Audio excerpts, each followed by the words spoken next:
Are you there, Hello. Ryan? Yes, I am here. So I'm putting it all down to use your inability to use technology. I think that would be a safe bet. Shall we start again? Yeah, go on, mate. What day is it? It's well, Friday, the well, 8th of November. I'm 90% sure I've just given a summary of yesterday's BOE decision to myself. So, Well, I'll take your word for it because I didn't hear a well, fucking thing. probably the only person that's interested in it. Anyway, to deliver that summary for a second time, although the first time anyone's actually heard it, the BOE delivered a 25 basis point rate cut yesterday, bang in line with expectations. Bank rate now standing at 4.75% as a result of that. It was an 8-1 decision among members of the Monetary Policy Committee, with just external member Catherine Mann dissenting in favour of leaving rates unchanged. Despite the 25 basis point cut, it was actually a relatively hawkish decision from the BOE. They kept their policy guidance unchanged from what it was last time out in September. So, still noting that a gradual approach remains appropriate and that policy needs to remain restrictive for sufficiently long in order to squeeze out inflationary pressures from within the UK economy. The other thing that the BOE did yesterday was to raise their inflation forecasts. CPI is now seen at 2.7% next year, at 2.2% in 2026, and at 1.8% in 2027. That is largely a result of the budget, which the Bank of England say will raise inflation by around half a percentage point at its peak in the middle of next year. Although this is effectively the BOE sending an implicit policy signal, inflation above 2% when conditioned on the market rate path is the bank basically saying to the market that you are pricing too much by way of policy easing, because obviously the BOE want to get inflation to 2% a lot sooner than that. So in summary, before I summarise, Bank of England Governor Bailey's press conference yesterday was probably one of the most tedious he's given during his spell as governor. There was really nothing of any interest in the presser. But in sum, from the BOE, it was all bang in line with expectations. Some had been anticipating that they would embark on a bit of a dovish pivot at the November meeting, but that is pretty unlikely now and did not come to pass yesterday as a result of the inflationary implications from the budget. So personally, I think it's unlikely that we see another cut from the bank this year. Quarterly 25 basis point cuts remains the base case, which means we're looking at February next year for the next Bank of England rate cut. In terms of the other big central bank decision from yesterday, which was the FOMC, it was also a bit dull, to be completely honest with you. The Fed delivering a 25 basis point cut as expected, taking the Fed funds rate to 4.5 to 4.75% in what was a unanimous vote, with Governor Bowman falling back in line with the majority of the committee, having dissented in favour of a more modest 25 basis point move at the September meeting when the committee delivered a 50 basis point cut. There were some relatively minor alterations to the policy statement. The Fed now noting that labour market conditions, and I quote here, have generally eased. That was in contrast to the prior language saying that job gains have slowed, but really it's just another way of saying exactly the same thing. The Fed also removed reference to having greater confidence in inflation moving to 2%. A few folk out there were trying to work out whether this was some sort of policy signal. Powell helpfully cleared up at the press conference that it was not. And this is basically the Fed just saying, well, inflation is pretty much already at 2%. Certainly, if you look at the headline PCE gauge, we're already at 2%. So how can they, legitimately keep that line in? There was no policy signal to be taken from that. And Powell and the statement both repeating that risks to either side of the dual mandate, which is, of course, price stability and maximum employment, those risks remain roughly in balance. Powell's press conference was also quite a tedious affair. The journalists focusing on politics and Trump coming into the White House, and does Powell think he's going to get sacked? Is he going to take instruction from the White House, etc., etc., etc.? Of course, Powell would not be drawn on any of those Of questions and course gave not. very decisive no when asked if he would step down as Fed chair if asked by President Trump. There was very little by way of So comment on sorry, policy. Oh, can go I on. just interrupt there because everyone, the, as we said yesterday, all of a sudden everything's getting blamed on Trump, such as the German government collapsing, Mm. all these other things. All of a sudden, everyone yesterday turned into experts in how the FOMC works or how the Federal Reserve Yes. works, right? Um, Trump cannot ask. Um, well, he could ask Powell to step aside, but he has no powers to demote a No. sitting governor. So it's absolute like all this crap. 'Cause, oh my god, I can't believe Powell said that he won't stand aside if he's asked. Well, no, he doesn't have to. There's nothing to say he has to step aside. He cannot be sacked. He Yep. cannot be demoted in it once he's in. Yeah, Um, and it's absolute nonsense because we went through all of this in 2019 or whenever it was. We went through all the legalities of it. It's just journalists sort of baying for a very cheap and easy well, headline, basically. yeah, and it's not even well, yeah. Unfortunately, it's also these new citizen journalists that are experts in every field that comes up under the sun. Do you know what I mean? It's just Well, absolute pile of bollocks. But there you go. yes, exactly. So I mean, I think just going back to the Fed very briefly, I think the main takeaway is that policy is still pretty much on autopilot. The plan is very much to deliver 25 basis point cuts every meeting, but I think the risks around that have become a little bit more two-sided. Whereas previously we were saying that if the labour market weakens, they will go quicker, they will go back to delivering 50 basis point cuts. I think there's actually a more hawkish risk that's now just starting to emerge, given some of Trump's ideas around reflation, around tariffs, around tax cuts. If they are inflationary, then there is a risk that the Fed do want to go slower and perhaps skip a meeting. Powell yeah, has kept his I options think open on that, and this is a 2025 story anyway. yeah, and also I think Hawkish is doing a lot of lifting there, just maybe not as dovish. Well, yes, exactly. Hawkish relative to where they are now. Yes, In okay, yeah, terms I'll take that. Yes, there we go. In terms of some of the market moves that we saw yesterday, it was another solid day for the equity market. The S&P up by about 0.75%. That and the Nasdaq closing at record highs, and actually the front S&P future north of 6,000 for the first time ever. We did though see a bit of this Trump trade start to unwind elsewhere. Treasuries gained across the curve, which bull flattened. Most of those gains at the long end, with 10s and 30s down by about 8 basis points on the day. And we also saw some fairly broad-based dollar softness coming through as well, with the dollar down about 0.75% against a basket of peers. The pound gaining ground north of 130, although we have surrendered that handle relatively quickly after the Fed yesterday. The euro briefly north of the 108 mark. In terms of other bits and bobs, the only thing to mention is from overnight, and that is, well, actually not overnight, it was about half an hour ago. We had the press conference at the end of China's NPC meeting. Of course, there had been quite a lot of expectation, or maybe hope, that the meeting would result in some fairly significant fresh fiscal stimulus being announced. That has not happened. It feels like a bit of a damp squib, to be completely honest with you. And who was saying that probably we won't get much? Oh, who Yes, was indeed. that? Yeah, very well done. The Was that a all virtual pat on the head? It was, yes. All that they've done is approve this local government debt swap plan, which was highly rumoured earlier in the week. That amounts to about 6 trillion yuan.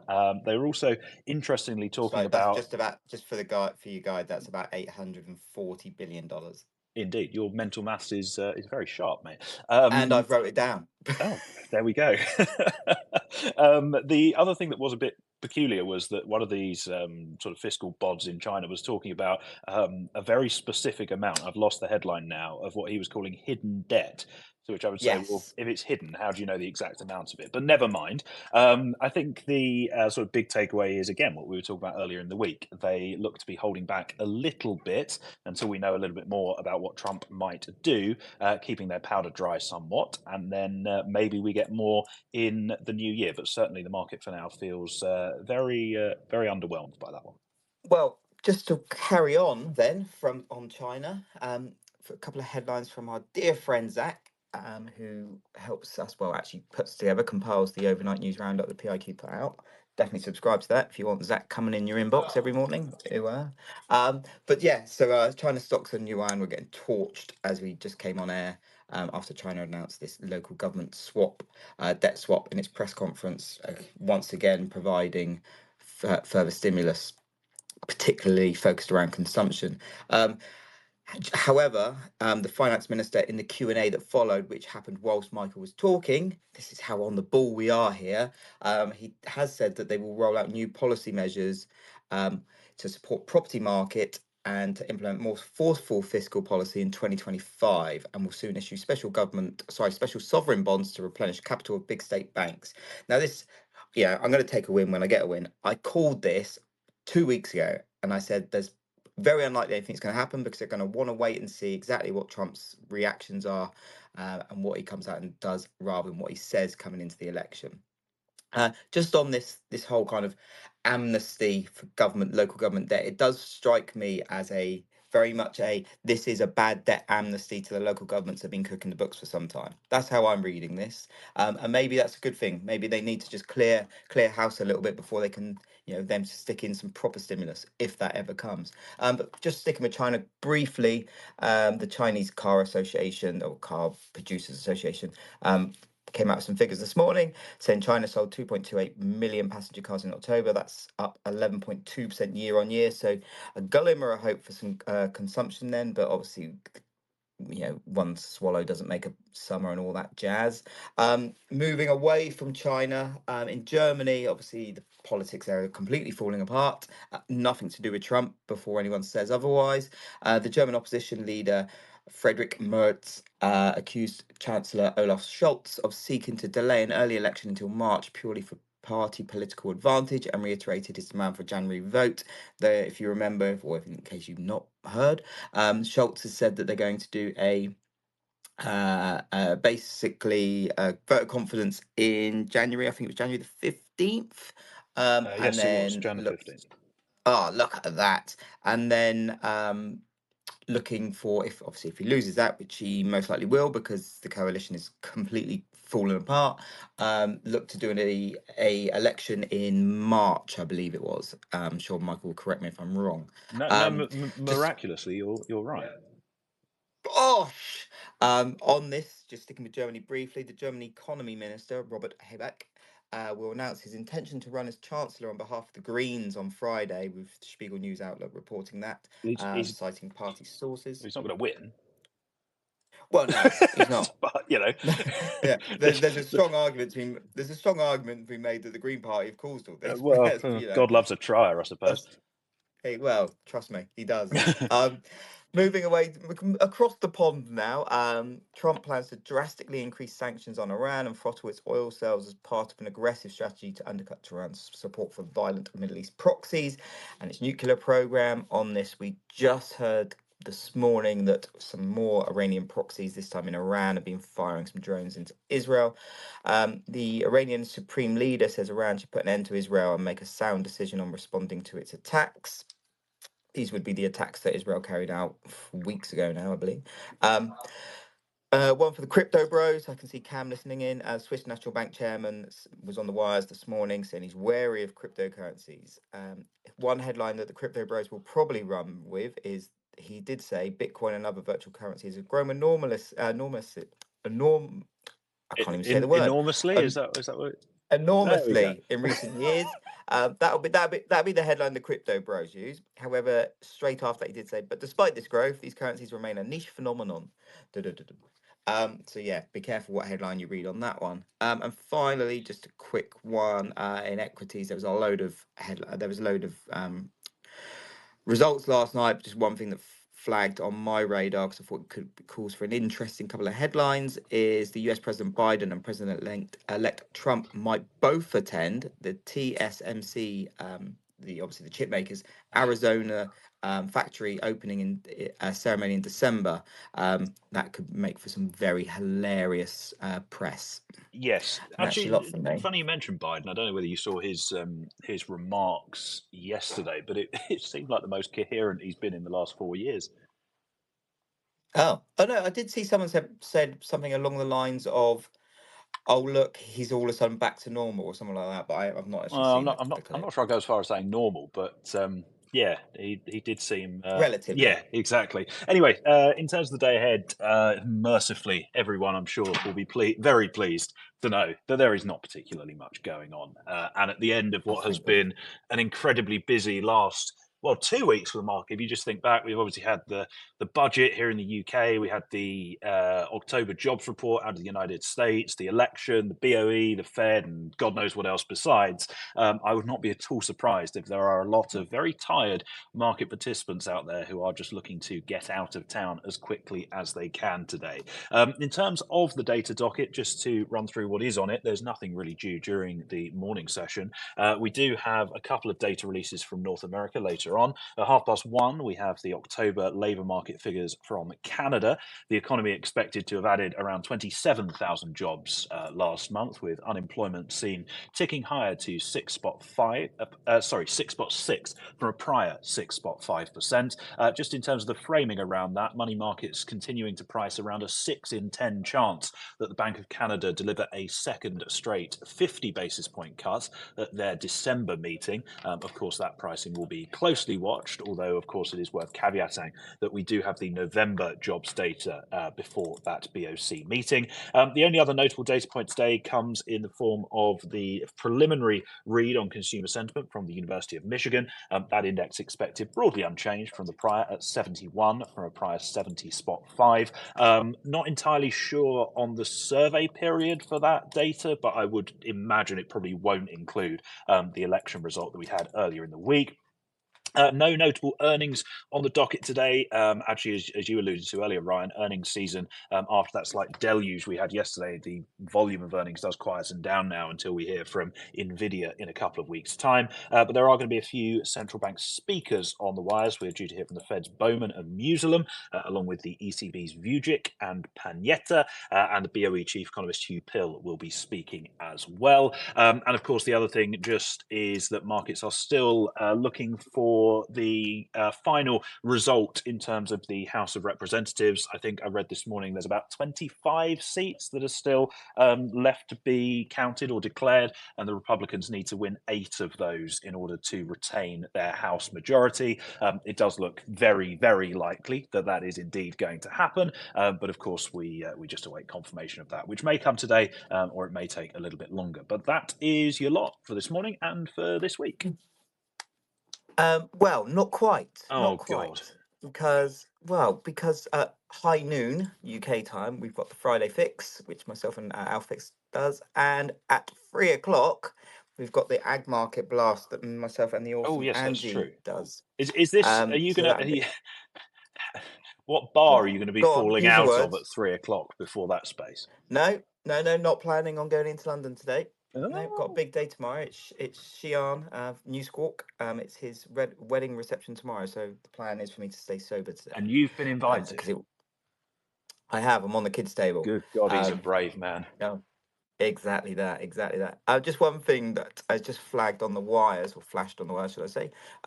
Whilst you've been talking, is we've had another comment out of China where it looks like they've just discovered a new policy tool, which is to raise their volume when they're talking about fiscal policy. Literally, the guy just said, Lan also raised his volume when declaring that next year's fiscal policy will be more forceful. There you go. That's how desperate they are. Well, so the more they shout, the more forceful it's going to become. Is that where we're Yeah, going? just just don't do the eyes. Right. On that note, guys, have a lovely week. Well, sorry, weekend. I hope you've had a lovely week. I hope you haven't done your ass. As we have said previously, now Eloquently that we've had put, the as always. yeah, exactly. And but genuinely though, as me and Michael have been saying for a couple of weeks now that the Fed and the election and all that's out of the way, there's every chance that we see liquidity go like Michael Brown's Barnet. Oh. Yeah, we all know by now, thin and wispy. So yeah, never has it been Oh, more important to keep it tight. actually, Oh, what? sorry. One, Oh, I'm going to do. I'm oh, going to do a bit of oh, shameless self promotion, given that you've just done oh, it. yes, do it. Myself and our very good mutual friend Michael Hewson, our first podcast episode for the Good Money Guide is out this morning. I tweeted a link to it earlier on. Just sort of There we are. spending half an hour chewing the fat over what's gone on in markets this week and what we're likely to see next week. So if you have half an hour, 40 minutes spare during the day, then go and have a listen. Perfect. Exactly that. I completely agree. Go and give it a listen. Michael, as always, thank you very much. And we will see you on Monday. We will indeed. Farewell. See you later. Bye bye.